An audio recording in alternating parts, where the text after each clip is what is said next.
Patuloy ng Philippine National Police sa pamumuno ni Police Lieutenant General Jose Melencio C. Nartates Jr. ang daang-daang libong lumahok sa religious gathering na naganap sa Quirino Grandstand simula noong ika-16 ng Nobyembre hanggang sa kasalukuyan. Tinatayang 500,050 katao ang dumalo, ngunit nananatiling kalmado, organisado at magalang ang kapaligiran.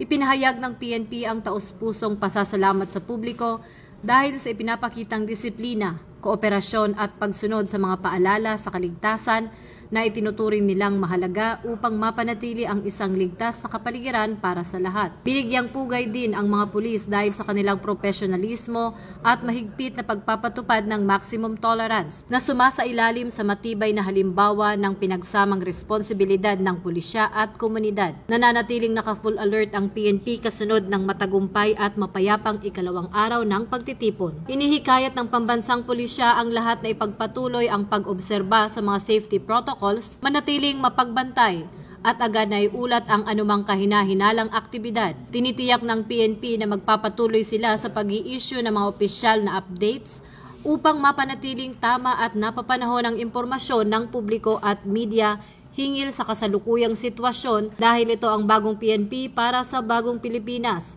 serbisyong mabilis, tapat at nararamdaman.